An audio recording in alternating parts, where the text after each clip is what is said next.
नमस्कार, अस्सलामु अलैकुम। लाइव हिंदुस्तान पर आप देख रहे हैं दीन दुनिया। मैं हूं इमरान खान और इस वीडियो को आप तक पहुंचाने में हमारा सहयोग किया है KR मंगलम यूनिवर्सिटी ने।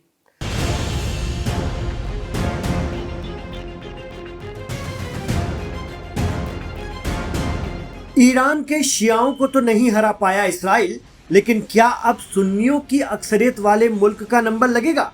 ये हम नहीं कह रहे, बल्कि खुद ये इसराइल की मंशा है। ईरान से तो इसराइल मुंह की खा चुका है, सब करके देख चुका है, लेकिन अब दो बड़े मुस्लिम बहुल, खासकर सुन्नी मुस्लिमों वाले मुल्क इसराइल के निशाने पर हैं।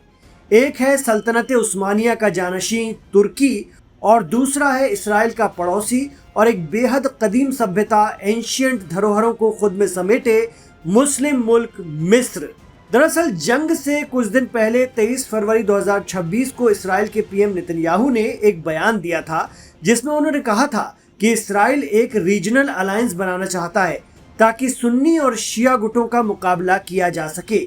उन्होंने शिया और सुन्नी दोनों को अलग अलग कौमें बताया था और कहा था कि इनसे निपटना बहुत जरूरी है। शिया पावर से यहाँ नेतन्याहू का इशारा सीधे तौर पर ईरान और उसके रेजिस्टेंस जैसे हिजबुल्लाह, अंसारुल्लाह और हशदुश-शाबी की तरफ था, जिनसे इस बयान के 5 दिनों बाद इसराइल की भीषण जंग हुई। और हकीकत यही है कि आज ईरान के साथ अमेरिका टेबल पर है।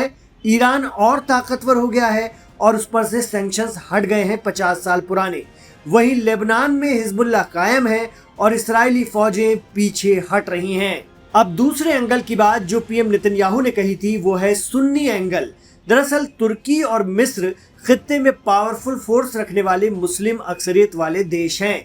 अभी पिछले साल ही एक और अमीर और ताकतवर अरब मुल्क सऊदी अरब न्यूक्लियर पावर पाकिस्तान के साथ एक ऐसी डील कर चुका है जिसमें एक पर हमला दूसरे पर हमला माना जाएगा।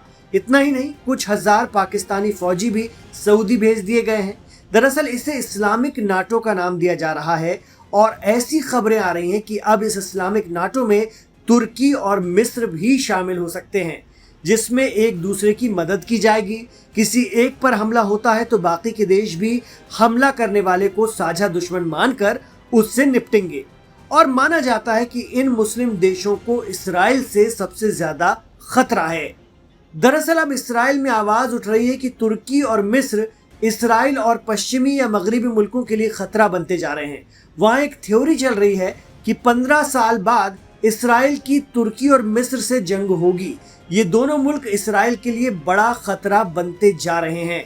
इसराइल के स्कॉलर और जर्नलिस्ट ये नतीजा निकाल रहे हैं कि ईरान और लेबनान अब कमजोर हो गए हैं और अगला चैलेंज तुर्की और मिस्र हैं। खैर, ये तो दुनिया जानती है कि ईरान कमजोर नहीं हुआ है, उल्टा और शक्तिशाली बनकर उभरा है। ऐसे में अब इसराइल नया दुश्मन ढूंढ रहा है। लेकिन इस वक्त की हकीकत तो यही है कि तुर्की और मिस्र जैसे ताकतवर मुल्कों से मुकाबला करना इसराइल के बस का नहीं है। अगर ये मान लिया जाए कि आगे चलकर तुर्की इसराइल की खलिश, झड़प और फिर जंग में बदल जाए तो क्या इसराइल उससे निपट पाएगा? मिडिल ईस्ट के जानकार कहते हैं कि इसका सीधा जवाब तो यही है कि जब इसराइल ईरान में कुछ नहीं बदलवा पाया तो तुर्की तो उससे भी कहीं ज्यादा ताकतवर मुस्लिम देश है। ईरान तो 50 साल से अमेरिकी सैंक्शन झेलता रहा, लेकिन तुर्की को तो अमेरिका का पूरा साथ है और तुर्की एक नाटो कंट्री है।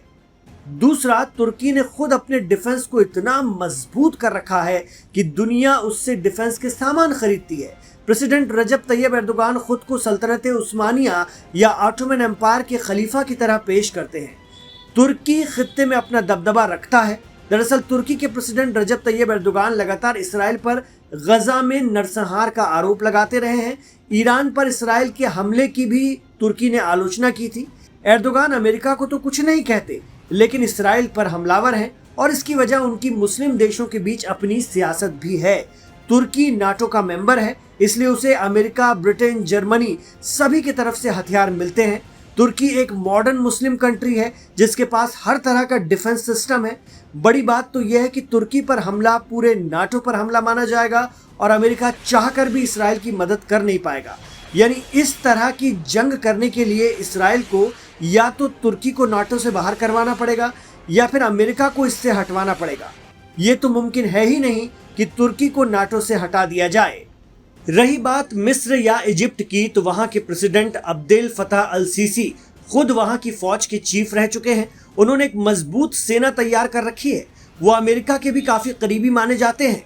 इतना ही नहीं, मिस्र कोई छोटा मोटा मुस्लिम देश नहीं है। उसकी इकोनॉमी मजबूत है और किसी भी पैमाने पर इसराइल का ये पड़ोसी देश उससे पीछे नहीं है। मिस्र के पास तीनों फौजें हैं और मजबूत एयर डिफेंस सिस्टम है। तो शिया और सुन्नी में बांटकर अपने लक्ष्य को हासिल करने का ख्वाब क्या इसराइल पूरा कर पाएगा, या ईरान ने ही उसे उसकी हैसियत दिखा दी है? और अगर अमेरिका ने भी हल्का हाथ कर दिया तो खित्ते का शक्ति संतुलन ही बदल जाएगा।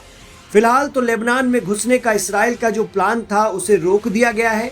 ईरान ने ऐसी फील्डिंग लगाई है कि अमेरिका हर बात को मान रहा है और ताज़ा सूरत हाल यही है कि इसराइल अपने कुछ फौजी वापस बुला चुका है लेबनान से और आईडीएफ के और भी सैनिक वापस बुलाए जा रहे हैं। एक्सपर्ट तो ये भी कह रहे हैं कि ये ईरान के दबाव का नतीजा होगा कि 60 दिनों के वक्फे में इसराइल को अपनी पूरी आर्मी लेबनान के करीब से हटानी पड़ जाए। अब हिजबुल्लाह और इसराइल में लड़ाई तब ही हो सकती है जब ईरान और अमेरिका में डील टूट जाए, वरना इसराइल के हाथ ईरान ने बंधवा दिए हैं लेबनान में।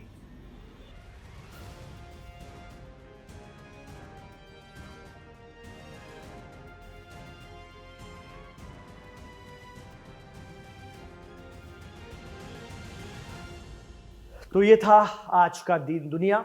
कैसा लगा आपको? आखिर तक इस वीडियो से जुड़े रहे हैं तो हमेशा की तरह इसको लाइक कर दीजिएगा। जैसे आप लाइक करेंगे ये ऑटोमेटिक यूट्यूब के ज़रिए दुनिया भर में इस ज़बान को, जिस ज़बान में हम बात कर रहे हैं, हिंदुस्तानी ज़बान जिसमें हिंदी और उर्दू मिली जुली है, उसको जानने समझने वालों के बीच दुनिया भर में पहुंच जाएगा। आपसे गुजारिश रहेगी कि दीन दुनिया शो को लाइक करके शेयर भी करते रहिए व्हाट्सएप ग्रुप के ज़रिए अपने दोस्तों, अपने रिश्तेदारों में। ये आपसे हम ज़रूर एक गुजारिश करना चाहेंगे जो हर रोज़ करते हैं और आप इसे मानते भी हैं। आपसे ये भी कहना चाहेंगे कि आप हमें बताएं कि ये आज का एपिसोड आपको कैसा लगा और हमारी कही गई बातों से आप कितने मुत्तफ़िक़ हैं, कितने इस बात से आप संतुष्ट हैं, कितना इस बात से इत्तेफाक रखते हैं, और अगर कोई इख्तिलाफ रखते हैं तो वो भी हमें कमेंट बॉक्स पर ज़रूर बताइए। इमरान खान के साथ जुड़ने के लिए शुक्रिया। अपना ख्याल रखिए और अपनी दुआओं में हमारी पूरी टीम को रखिए।